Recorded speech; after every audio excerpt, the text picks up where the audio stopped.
Այգեշատի Սուրբ Գևորգ եկեղեցու հոգևոր հովիվ Տեր Մաշտոցին ԱԶ աշխատակիցները չեն մոտեցել, խնդրանքով, որ առաջիկա կիրակնօրյա պատարագին, որին մասնակցելու է նաև Նիկոլ Փաշինյանը, չհնչեցնի կաթողիկոսի անունը։ Քահանան այդպես էլ չի պատասխանել մեր գործընկերոջ այն հարցին, թե արդյոք հնչեցնելու է Վեհափառի անունը, թե ոչ։ Տեր Մաշտոցը կոչ է արել ներկա գտնվել պատարագին եւ տեսնել, թե ինչ է լինելու։ Այգեշատ գյուղում մեծ թափով պատրաստվում են Փաշինյանի այցին։ Համացանցում տարածված կադրերում երևում է, թե ինչպես է գյուղի փողոցներում մաքրման աշխատանքներ իրականացվում։ 177 օր կալանավորված ազգային բարերար Սամվել Կարապետյանը Հայաստանում քաղաքական պատանդի կարգավիճակ ունի, հայտարարել է Գործարարի պաշտպանական խումբը։ Փաստաբան Արամ Վարդևանյանը պնդել է, որ քննչականն ու դատախազությունը գործում են համատեղ եւ չեն կարողանում մեկ փաստարկ ներկայացնել, թե Սամվել Կարապետյանն ինչու պետք է լինի կալանավորված։ Փաստաբանները շեշտում են, Կարապետյանի գործով տեղի է ունենում օրենքի եւ իրավունքի փաստացի ոչնչացում։ Բացառապես շինծու եւ մեղադրական թեկումով ապացույցներ։ Ու այն հարցադրմանը, որ օրինակ բայ այս մարդուն ինչի չեք հարցաքննել, այն մարդուն ինչի չեք հարցաքննել, մեզ տրվող պատասխանը շատ ուղիղ է ու դիպուկ։ Չենք հարցաքննել, որովհետեւ մտավախություն ունենք, որ այդ մարդը հնարավոր է իօգուտ ձեզ է ցուցմունք տալու։ Մենք ինչի անունները կտամ հենց հիմա այդ հայտարարությունն արել է հենց քննչական խմբի ղեկավար Սպարտակ Պողոսյանը, որը ես իմ խորին համոզմամբ դա դուրս է վերջինիս լիազորությունների սահմաններից եւ նա նման կերպ քրեական գործ վարելու իրավասություն պարզապես չունի։ Խուզարկել են լեզվաբան փորձագետի տունը, որը ասել է Սամվել Կարապետյանի խոսքում կոչ, առավել եւս բռնության կոչ չկա։ Ազգային բարերարի պաշտպանական խմբի անդամ Արշակ Վարդանյանի համար նախ զարմանալի է այն, որ դատավորը խուզարկության կատարելու միջնորդությունը բավարարել է։ Քննիչները ենթադրել են, որ Սամվել Կարապետյանի փաստաբանական խմբի անդամ Ռուբեն Հակոբյանին մյուս փորձագետների տվյալները լեզվաբան փորձագետն է տվել։ Բացի այդ կանխորոշել է նաև մյուս հայտնի փորձագետների տված փորձագիտական կարծիքները։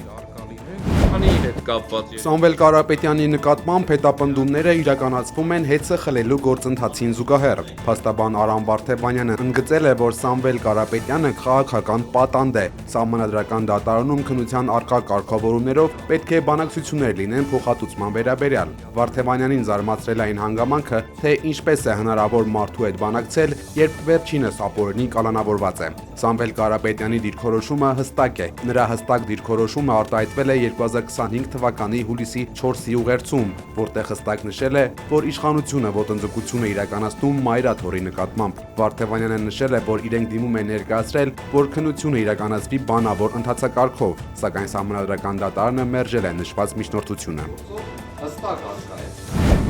Հայաստանցիների 54%-ը դրական է գնահատում Սամվել Կարապետյանի գործունեությունը, հարցման տվյալները հրապարակել է Gallup International-ը։ Հեռախոսային հարցումներին մասնակցած 1001 քաղաքացիների 64.9%-ը Սամվել Կարապետյանին համարում է քաղբանտարկյալ։ Հնարավոր է։ Ֆինանսների նախարար Վահե Հովհաննիսյանի եւ Մերձևող շարժման միջև սուր բանավեճ է ծավալվել։ Առիթը նախարարի գրառումն էր, որով նա փորձել էր հակադարձել Մերձևող շարժման պետական պարտքի մասին տեսանյութին, համեմատականներ անցկացնելով Հեցի պարտքային բեռի հետ։ Նախարար Հովհաննիսյանը հայտարարել էր, թե Հեցի պարտքը կազմում է հասույթի 75%-ը եւ սպառողների վճարած հոսանքի գումարի մի մասն ուղղվում է այդ պարտքի սպասարկմանը։ Տնտեսագետ Մերձևով շարժման անդամ Աշոտ Ֆարսյանը պետական եւ մասնավոր պարտքերի համեմատությունը որակել է անհեթեթ, նշելով, որ Հեցը պարտքային միջոցներով առողջացրել է ընկերությունը, ինչի ապացույցը պետական պարտքից ավելի բարձր վարկանիշն է։ Հեցի վերահսկողական կոմիտեն նախարարին հիշեցրել է, որ ընկերության վերացրած վարկերը եւ տոկոսները վճարում է սեփականատերը իր միջոցներից եւ դա չի ազդում սակագնի վրա։ Հայաստանի պետական պարտքը հասնում է 5.4 տրիլիոն դրամի, մոտ 14 միլիարդ դոլարի, որն ի տարբերություն մասնավոր բիզնեսի պարտքի ամբողջությամբ վճարում են Հայաստանի քաղաքացիները։ Խաղաղություն եւ վստահություն միջազգային համաժողովին մասնակցում են նաեւ Ռուսաստանի, Թուրքիայի, Իրանի նախագահները, Կենտրոնական Ասիայի երկրների ղեկավարները։ Համաժողովի օրակարգում գլոբալ անվտանգության եւ կայունության ապահովումն է։ Առաջնորդները քննարկում են նաեւ տնտեսական ոլորտին վերաբերող հարցեր, մասնավորապես Հյուսիսարավ եւ Արևելք-Արևմուտք տրանսպորտային միջանցքների զարգացման հեռանկարները։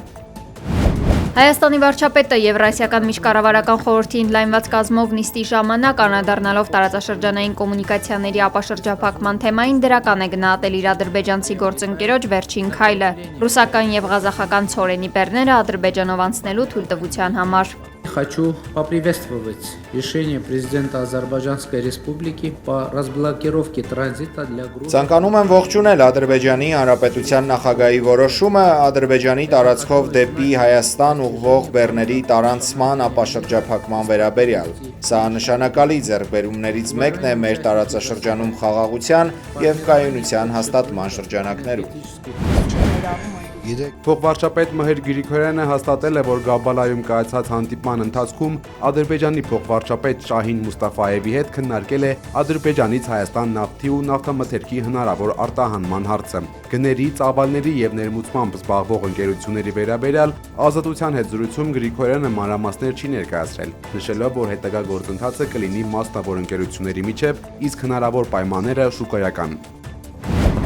Վերաքննիչ վարչական դատարանը մերժել է Երևանի ավագանու բողոքը, վերահաստատելով, որ կարմիր գծերի թանկացումը ոչ իրավաչափ էր։ Facebook-յան էջում գրել է փաստաբան Վահե Գրիգորյանը։ Նա նշել է, որ գործը վերաբերում է 2025 թվականի սահմանված եւ ոչ իրավաչափորեն թանկացած սակագնին։ Փաստաբանը հիշեցրել է, որ ավագանու անդամները բողոքարկել են Երևանում թե 2024 թվականի, թե 2025 թվականի ավտոկայանատեղիների վճարների թանկացումը։ Վերաքննիչ դատարանի որոշումը օրինական ուժի մեջ է մտնելու հրապարակվելու օրվանից 1 ամիս հետո։ Երևանի քաղաքապետարանը պատրաստվում է օրենքով սահմանված ժամկետում բողոք ներկայացնել Վճռաբեկ դատարան։ Լրատվամիջոցներին հայտնել են քաղաքապետարանից։ Աշխաբադում հանդիպել են Ռուսաստանի եւ Իրանի առաջնորդները։ Պուտինը եւ Փեժեշքյանը քննարկել են գազի եւ էլեկտրաէներգիայի ոլորտում համագործակցությունը, Ռաշ-Աստարա երկաթուղու կառուցումը։ Ի պատասխան Դոնալդ Թրամփի հայտարարությանը Ռուսաստանի առաջնորդն ասել է, որ ՄԱԿ-ում իրենք աջակցում են միջուկային ծրագրի վերաբերյալ Իրանի դիրքորոշմանը։ ԱՄՆ նախագահը սպառնացել էր հարվածել Իրանին, եթե փորձի վերականգնել իր միջուկային ծրագիրն առանց Վաշինգտոնի հետ գործարքի։ Արդեն 2 օր է, ինչ ուկրաինական ԱԹՍ-ները ինտենսիվ հարձակվում են Ռուսաստանի վրա։ Տվերի մարզում բնակելի շենքի վրա գիշերային հարձակում է եղել,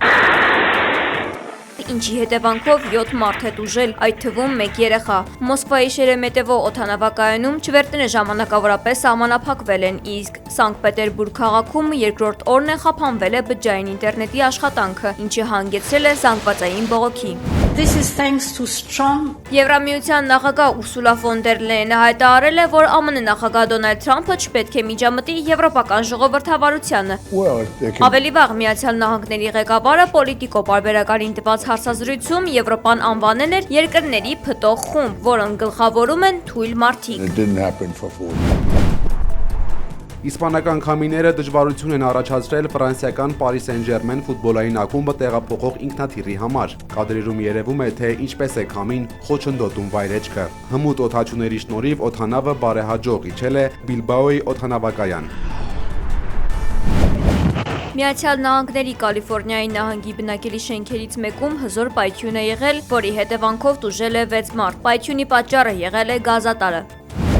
Ամերիկյան Time ամսագիրը տարվա մարդ է անվանել արհեստական բանականության ստեղծողներին, որոնք ներկայացված են որպես ճարտարապետներ։ Նրանց թվում են XAI-ի գործադիր տնօրեն, աշխարհի ամենահարուստ մարդ Իլոն Մասկը, Մետայի հիմնադիր Մարկ Ցուկերբերգը, OpenAI-ի գործադիր տնօրեն Սեմ Ալտմանը։ Ամերիկացի рэփեր Snoop Dogg-ը նշանակվել է 2026 թվականի ձմեռային օլիմպիական խաղերում ԱՄՆ-ի հավաքականի պատվավոր մարզիչ։ Այն կամավորական պաշտոն է եւ նախատեսված է մրցումներից դուրս ամերիկացի մարզիկներին աջակցելու եւ ոգեշնչելու համար։ Snoop Dogg-ը 2024 թվականին աշխատել էր որպես լրագրող Փարիզում կայացած ամառային խաղերում։ Рэփերը արժանացել է 2 Emmy մրցանակի օլիմպիական խաղերի լուսաբանման համար։